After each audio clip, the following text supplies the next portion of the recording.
Because the temperature of her tongue was slightly higher than her body temperature, she used her tongue to lick the eternal ice, resulting in her tongue to be stuck for 50 years. Only after receiving a death notice from Mother did she finally did everything she could to pull out her tongue. As a result, her tongue has now become as flexible as a certain character in a famous Japanese manga.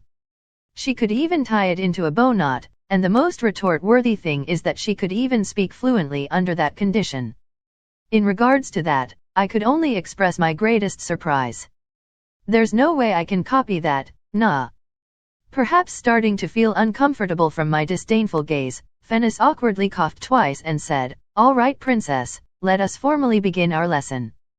Advertisements. Fennis took out a blackboard from somewhere and grabbed a chalk stick the size of my waist. With a few strokes on the blackboard, she had sketched the image of a human and a dragon. Again, she took out a 10 meters long pointer from who knew where and suddenly tapped the blackboard with it. "Your Royal Highness Princess, look over here please, the class is about to begin." "Before the class begins, can I ask a question?"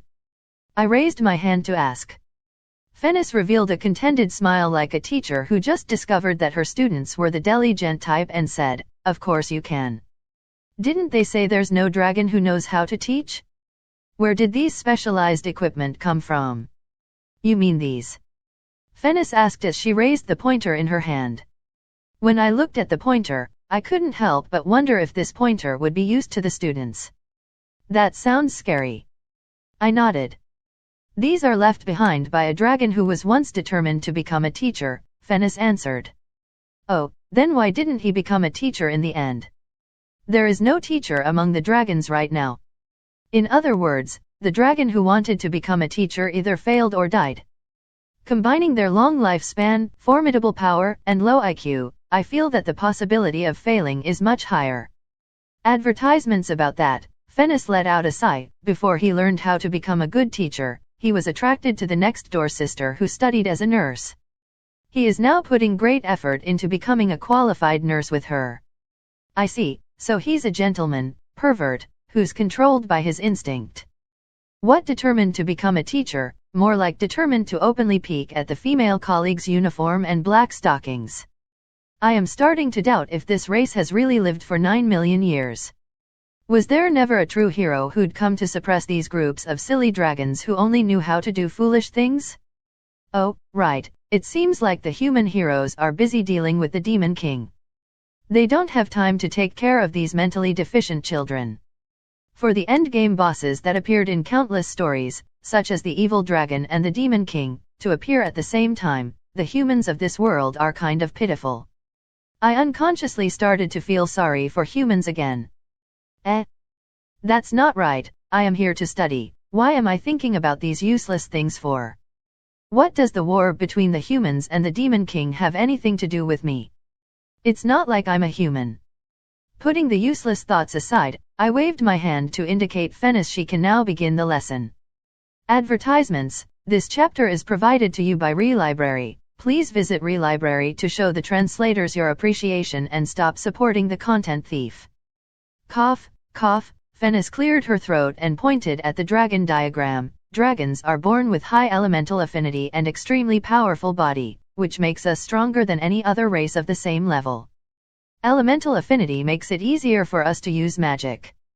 We can even use dragon language and blood resonance to slightly revise the rules of our inherent magic, just like this.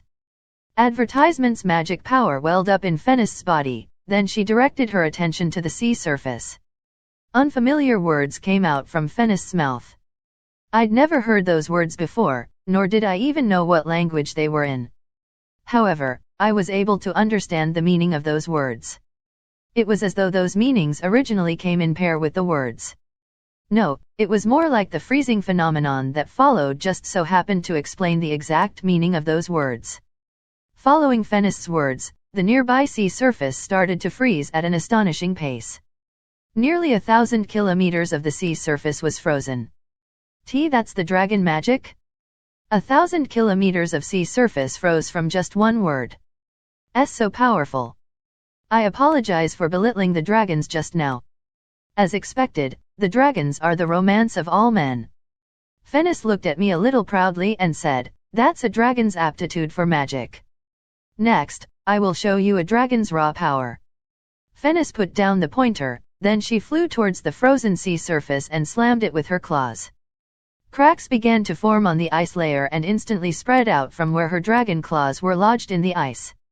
Huge waves began to surge up and pushed the fragments of ice 100 meters into the sky.